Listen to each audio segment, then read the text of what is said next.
look at comparative performance systems. Comparative systems of measuring behaviors imply that employees are evaluated relative to one another. If a simple rank order system is used, employees are simply ranked from best performer to worst performer. Alternatively, in an alteration rank order procedure, the result is a list of all employees. Then, raters select the best performer, number 1, and then the worst performer, number n, and the second best, number 2, the second worst, number n minus 1, and so forth, alternating from the top to the bottom of the list until all employees have been ranked. Paired comparisons is another comparative system. In contrast to simple and alteration rank order procedures, explicit comparisons are made between all pairs of employees to be evaluated. Another type of comparison method is the relative percentile method. This type of measurement system asks raters to consider all employees at the same time and to estimate the relative performance of each by using a 100-point scale. In this type of systems, employees are appropriated according to normal distribution, a bell curve with approximately the same number of performers to the right and to the left of the mean score. What are some advantages of using comparative measurement methods? First, these types of measurement procedures are usually easy to explain. Second, decisions resulting from these types of systems are fairly straightforward.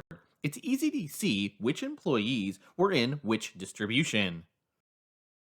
Third, they tend to control several biases and errors made by those rating performance better than do absolute systems.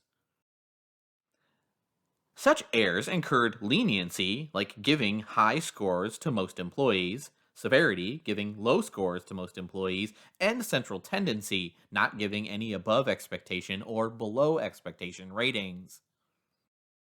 Fourth, they are particularly beneficial for jobs that are very autonomous, like employees who perform their duties without much independence. A recent study found that individuals high in cognitive abilities are more attracted to organizations that have forced distribution systems. To them, it's a signal that the organization values high achievement and they expect to benefit directly from this type of system.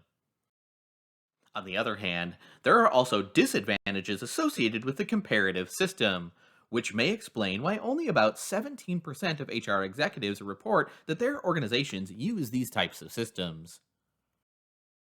First, employees usually are compared only in terms of a single category, typically overall assessment of performance. As a consequence, the resulting rankings are not sufficiently specific so that employees can receive useful feedback. Second, because the resulting data are based on rankings and not actual scores, there's no information about the relative distance between employees.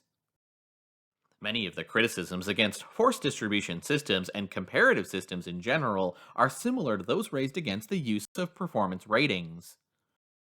Many organizations that initially abandoned forced distributions and even ratings altogether are using them again with different labels.